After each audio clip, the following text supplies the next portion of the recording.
Hello, I'm going to talk to you in the next few minutes about how to quiet your mind so that you can manifest. I've been asked to do this, but it's a very important concept, and there are two superpowers that you have that make this really, really simple, so stay tuned.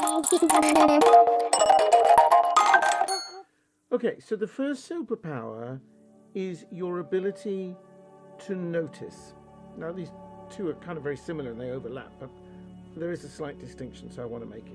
So your ability to notice. What do I mean by that? Well,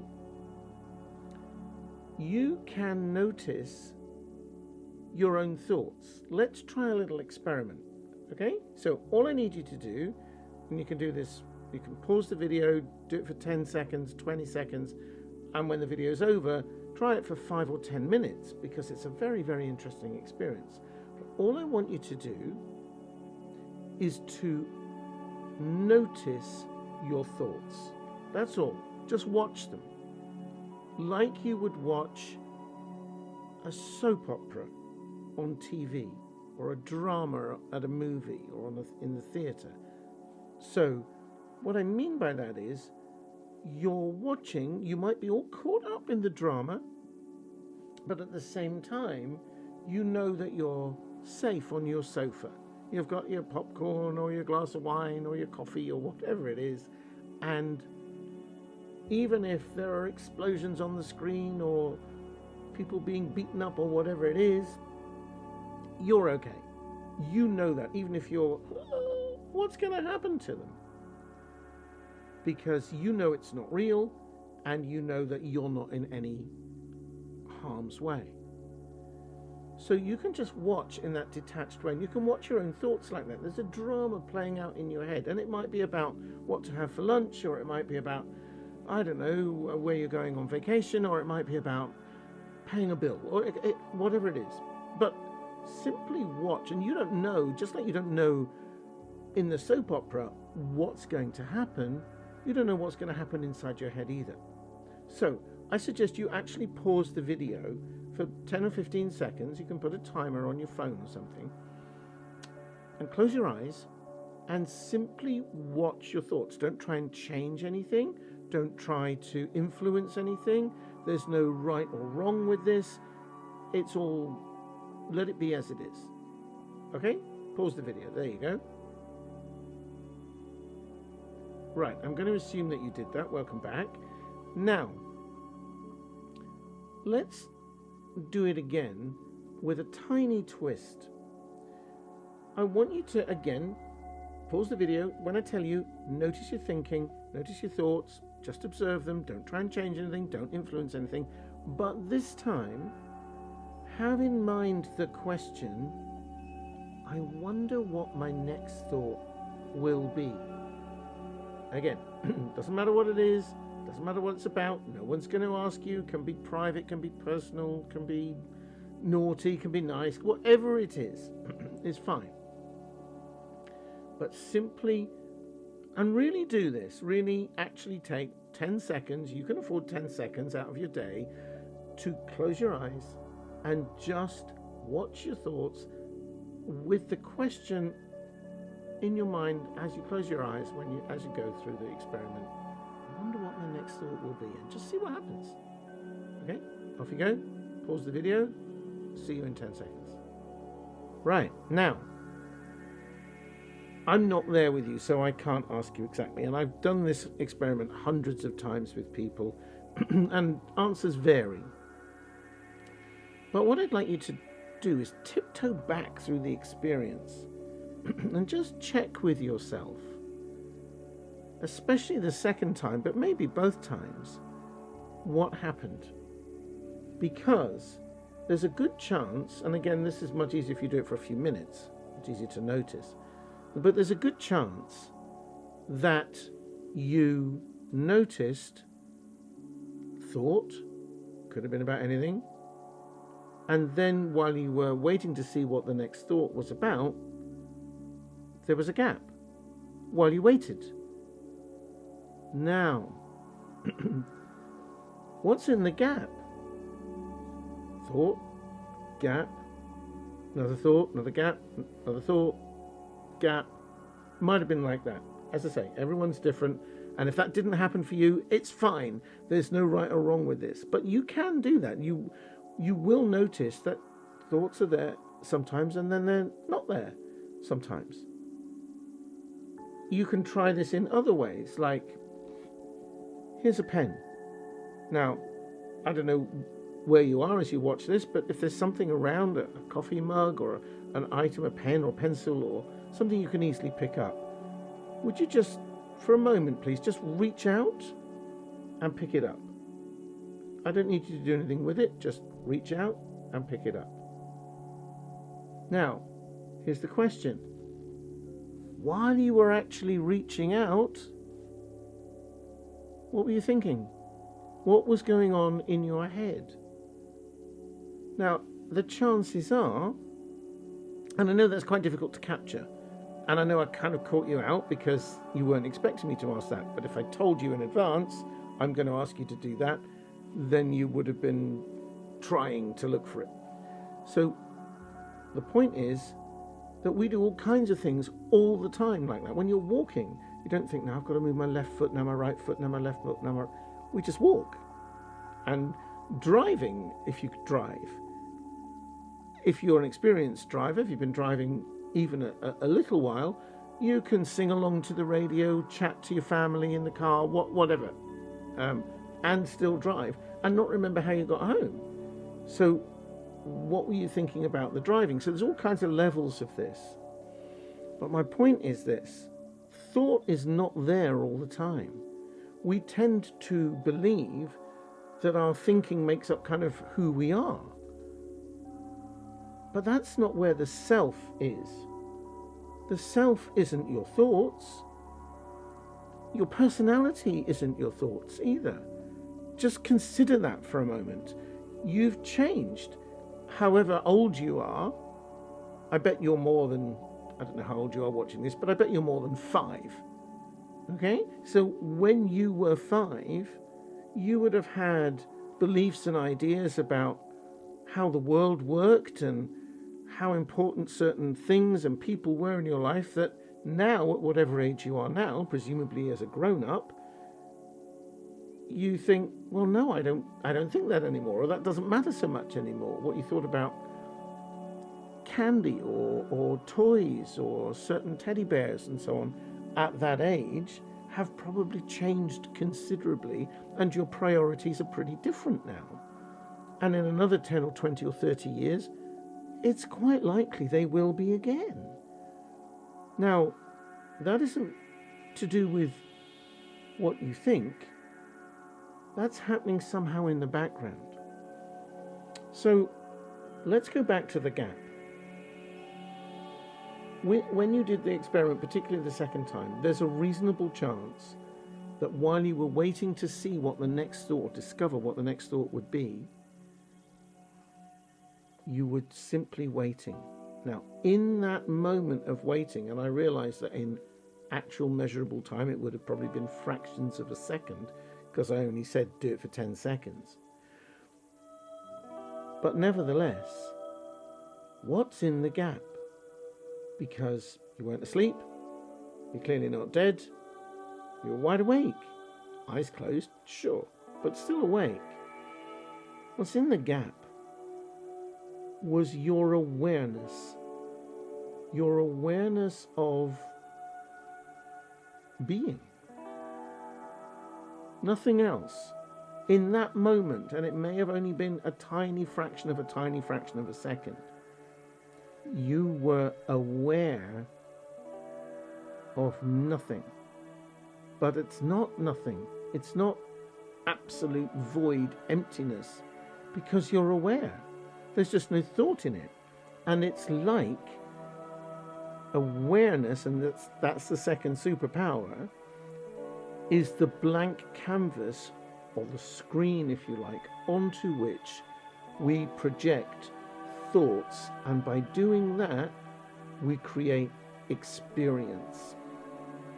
Now there's lots of rabbit holes I could go down there, but this video is about manifesting. So let me talk about thinking and noticing your thinking and that background of awareness in terms of manifesting. So in a previous video that I made quite recently, I talked about when we know how to do something, we don't ask the universe or the law of attraction to help. I want a cup of coffee, I know how to get one, I know where the coffee and the kettle in the kitchen is, and I know how to make it, and I simply go and make a coffee. I don't try and manifest coffee because I know how to do it. But if there's a dilemma or a problem that I can't see a solution to, whether it's a money problem or a relationship problem or a health issue, whatever it is, then I would be, like all of us, I think, naturally appealing to whatever we believe is a higher power of some kind. And often people do start invoking God when they haven't believed in God, but when things get really desperate, they go, please God help me, because we instinctively reach for something beyond ourselves because we feel helpless at that time. It's not a good feeling, and I'm not suggesting that it is. But what we do, and this is part of our cultural conditioning as well, is we try to solve the problem with what we know, with our intellect.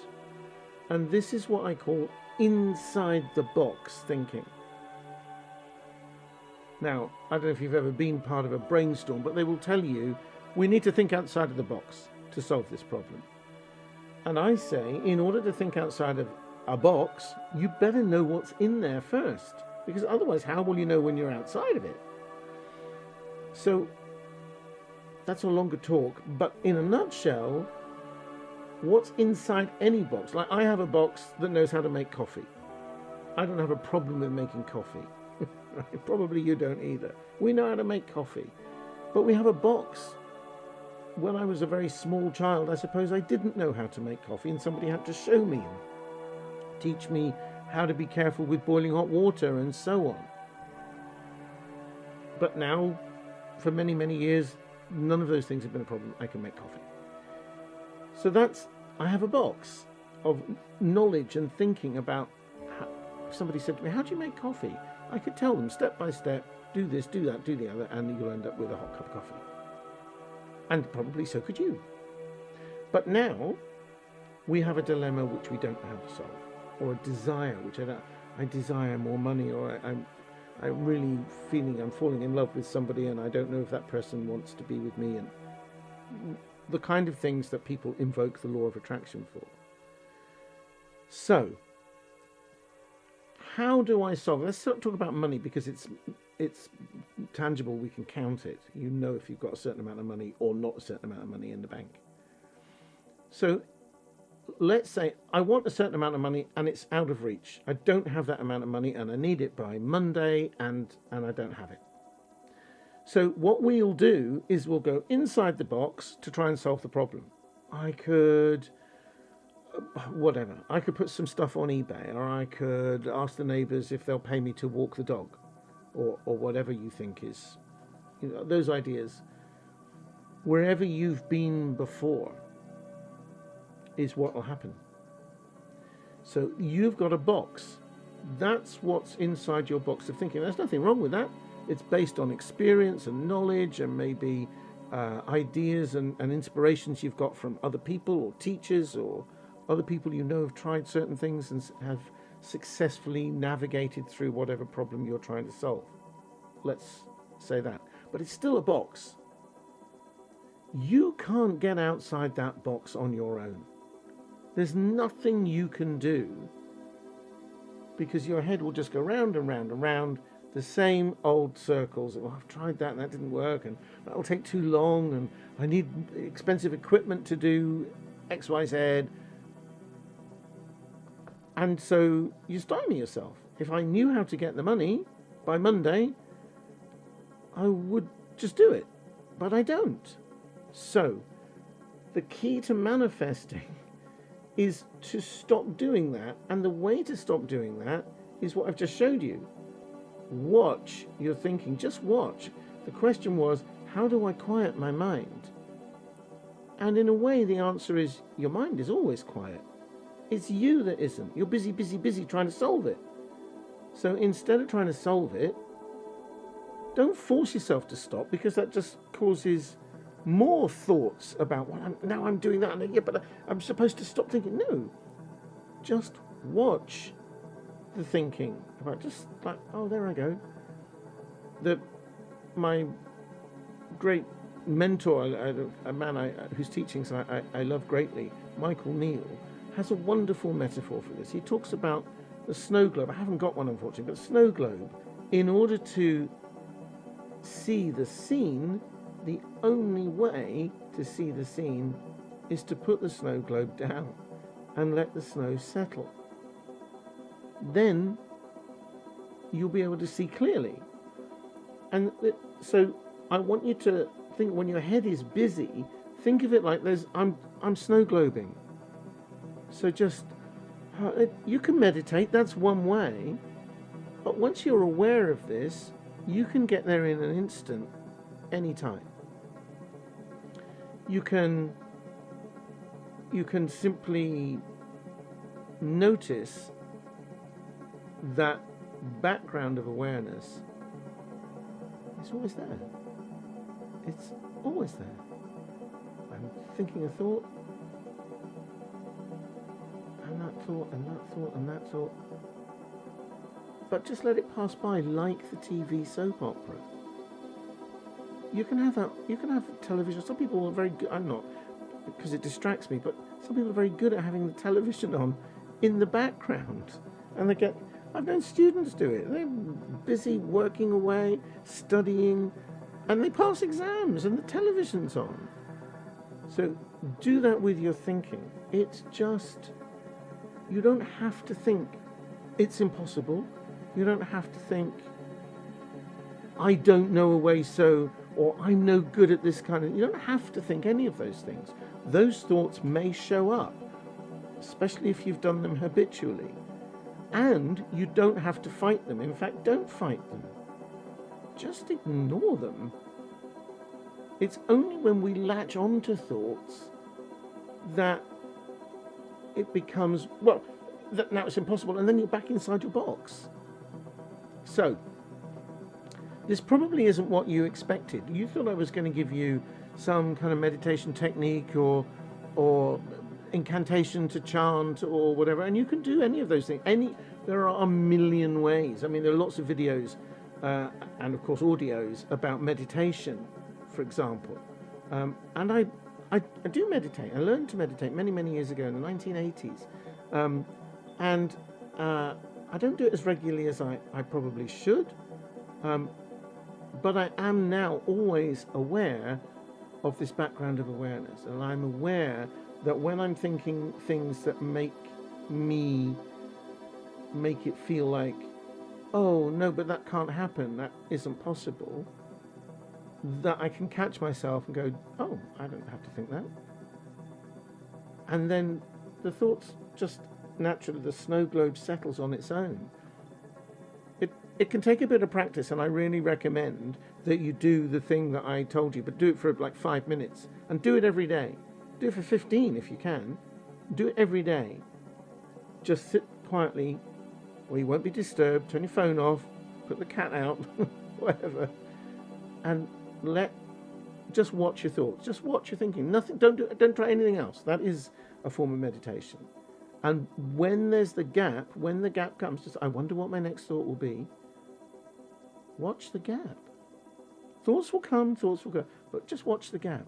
Notice what's in there. It's really peaceful, serene. But it's natural. It's there all the time. There's nothing you need to do to make your mind go quiet, except stop assuming and believing that it is who you are and it's how you're running your life. It isn't. It isn't. It's an incredibly useful tool, the mind and thought, but it doesn't have to be in control all the time. It's just whatever you're projecting onto the screen of the background of awareness So you can notice your thoughts and be aware of awareness, and then you are home, and that frees up the space for new ideas, new possibilities, new solutions to arise. And they do, inevitably. And the well is bottomless and limitless. That's it. I'm Trevor Emdon. If you've enjoyed this video, please give it a thumbs up. I like it. And if you haven't yet subscribed to my channel, please subscribe. Hit the little bell icon as well, so that you get notified when I post more videos. So I hope this has been useful. Please let me know in the comments if you have any questions or or comments. And I will see you very soon in another video. Bye for now.